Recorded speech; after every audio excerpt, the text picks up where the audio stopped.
with all breeds of horses. It works with all breeds of people, right? All sizes. You can be small, you can be big, you can be a woman, you can, right? You can be any kind of person and stature that you have.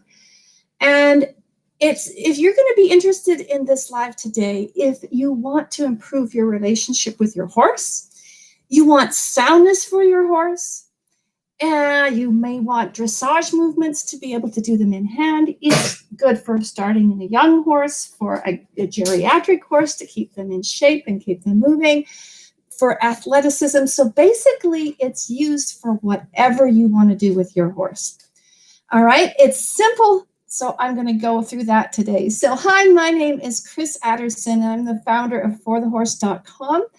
And I help people to get connected with their horses in mentally, physically, emotionally, and energetically.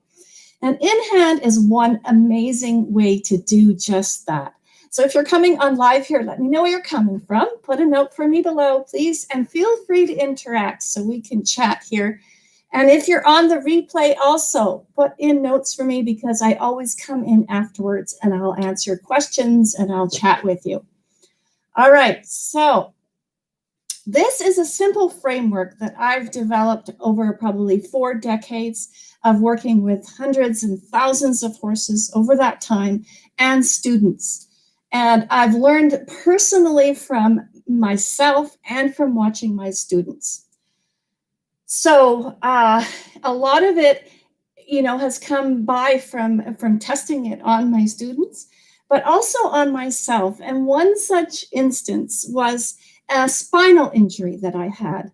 So I had this injury that I was recovering from. It was actually a long-term injury that happened over many years.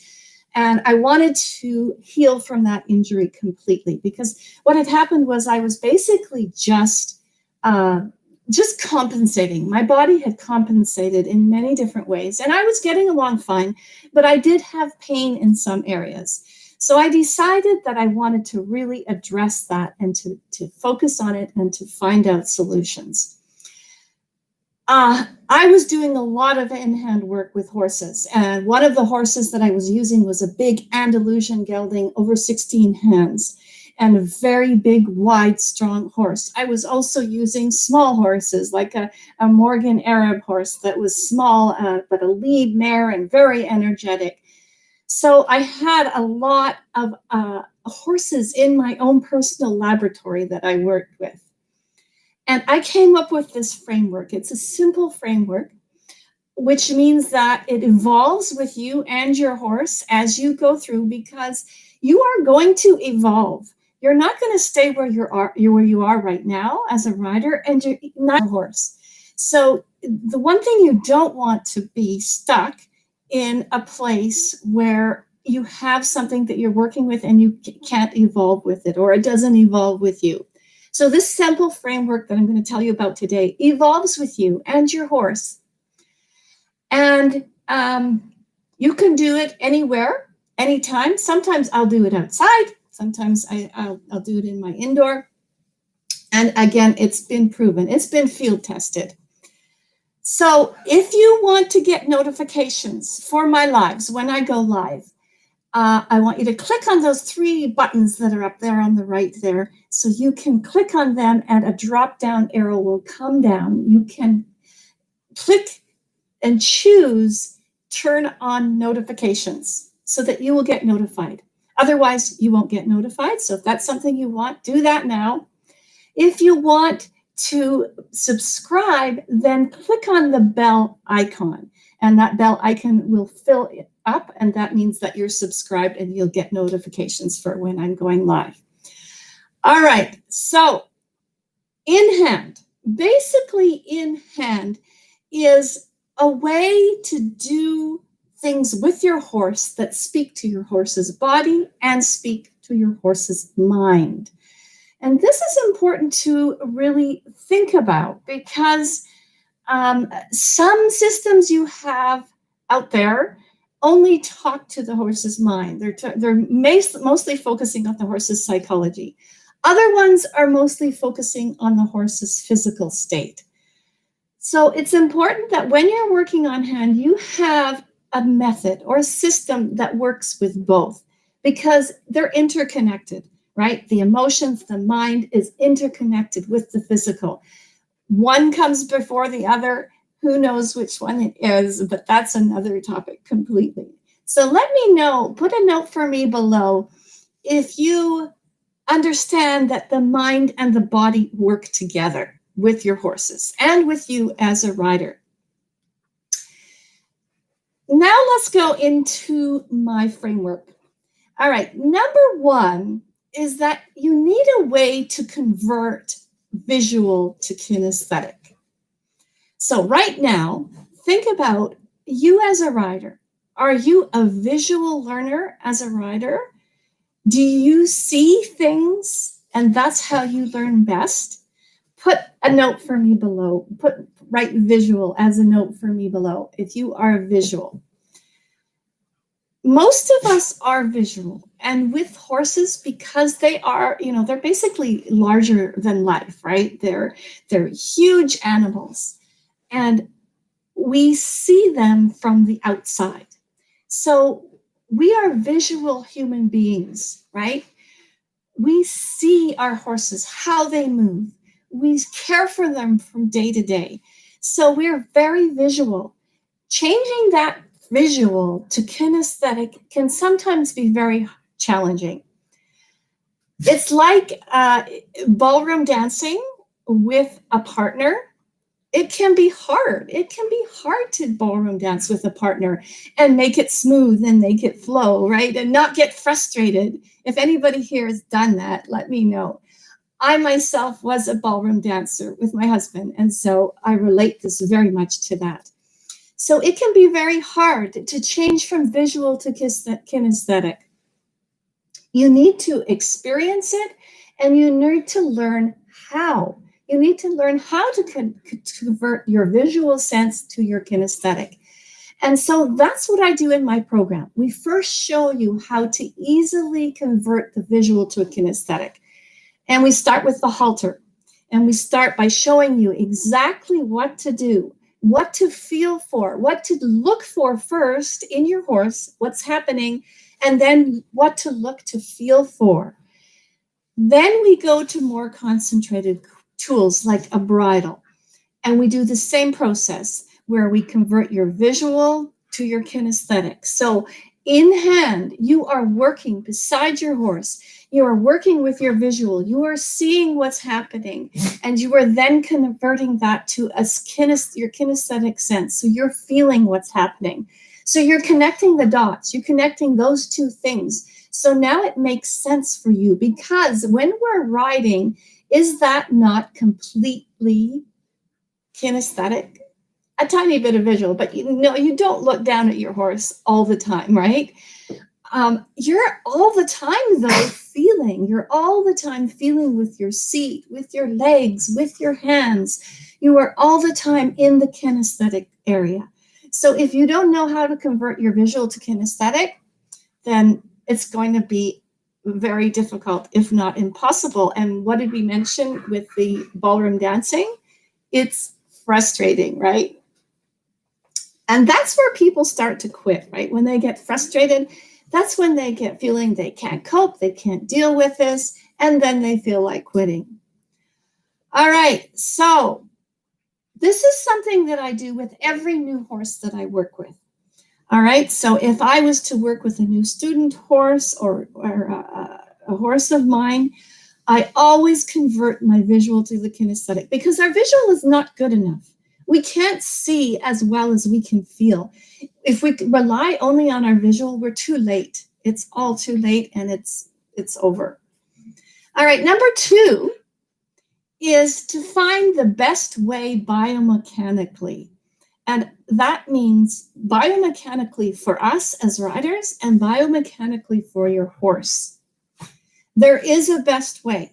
And in my program, that's what I teach. First off is I teach the rider how to find your unique way of moving. And we do that in a very fun way that you probably have not experienced before. But it's a lot of fun, and we use a way that shows the rider's body how to have ease, how to find their place of power, how to use the place of power, and how to have tools to come back to that when it gets lost, because we lose it all the time, right? And I developed this because of my back injury that I had, that I told you about a little bit earlier, where I was basically flat on my back. I was rehabilitating from my back injury. I could not move. I was basically a paraplegic. I could barely even feed. I couldn't even feed myself. And that taught me a lot about the spine as a rider and the rehabilitation of that. And I've also rehabilitated hundreds of horses along the way, helping them with their movement and their spine. So as a rider, as I mentioned, we need to find our most ideal place, our most powerful place. And that's the place where we have the most results from the least amount of effort. And I was dealing with Lucy the other day. She's another student of mine. And one thing that she didn't even know she was doing was that she was adjusting her shoulders, and it had become a pattern of hers that she didn't even know that it was happening. So when we showed her that this is what she was doing, all of a sudden she said, "Oh, and imagine what that's doing to my horse underneath me." She could actually imagine how her movement was affecting her horse in a not so good way. But we then showed her how to move in a good way to get her good movement coming. And once she realized that, she was able to evaluate. She was able to connect with herself, and she was able to really make a difference. So now, once you as a rider have that, then we go to the horse. So we show you the best way that your horse has its unique movement. And yes, every horse has a unique way of moving. Every horse has their own anatomy, the length of their bones, their tendons, their ligaments, the fascia, the aponeuroses. Everything is individual to each person, each horse. So we show you how your horse is moving and what is their ideal way of moving, so they can get the most results out of the least amount of effort. So now, once your horse is looked at in this way, and we don't look at only the physical, as I mentioned earlier, we look also at the emotional, because those two are connected. The mental, the emotional, the physical, the energetic. We look at the whole state of your horse, and we show you how your horse moves in its individual way of moving. So, an example, if a horse is asked to do, let's say, neck extension or a lowering of the head and neck too early, if they don't have enough balance or enough coordination or enough education, knowledge to be able to lower the neck, to able to extend the spine a little bit longer, that can create a lot of emotional disturbance in a horse. This sometimes is not considered. So you may be looking at it only from the physical aspect. Now I want to extend the neck. But what does that do to your horse's emotions? When I was dealing with a student, again, another example of a student, her horse, a beautiful warm-blood horse, but not very well connected in her body. The horse was just not very well connected yet. She was asking for the neck extension or the longer head and neck position. It was too early for the horse, so the horse became very emotional and of course went on the forehand because it wasn't coordinated or able to keep the balance there to do that movement. But the horse also became very emotional, and that was really upsetting to the rider because there would be rushing and there would be miscommunication and there would be anxiety. And that ended up in a not good situation. So that's what I mean about finding the best way for your horse biomechanically, how it moves and when your horse is ready to do certain movements. And this is what we show you in my program. If that makes sense to you, let me know. Put a note for me below if that makes sense to you. And if you'd like to subscribe to getting my live notifications, make sure that you go and click on the bell icon. All right, now we're going to talk about number 3, which is melding the two of them together. All right, so we have a method, we have a way of converting your visual senses to your kinesthetic senses, which is mostly how we ride, isn't it? Without a method, without a way to do that, you're just not going to get the results that you want. Then we find a way that is the best way for you as a rider to move biomechanically, and the best way that your horses move biomechanically. Each rider and horse has their own way of moving and their own way of not moving. We then work that, and then we meld the two of them together.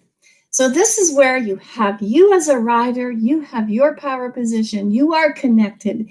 You have what I call the slide points and the spiral that are working very efficiently for you. And then we have your horse who is also working very efficiently, and we meld the two of you together so that you become a dance partner, like we talked about at the beginning. So you can move with lightness and with elegance and with the greatest amount of results, but the least amount of effort. And I can remember with my horse, Merlin, the Andalusian, he was, like I said, a big horse, but I could work in hand with him, be beside his side, beside his side, walking, trotting, cantering with him beside me with just 2 fingers of contact. And I'm a small person, but that's where you can get, that's the amazing transformation you can get by doing this work. You can get good movement for yourself where you're not being injured by doing this in-hand work. I've experienced that, believe me, and it's not good. And that's why I've developed this method that is great for riders. But you're getting good movement for your horse. So your horse is not just flopping around with the in-hand. It's good movement, because we talk about how to access good movement. You're using your body to invite your horse's body, your horse's mind and body, to join you.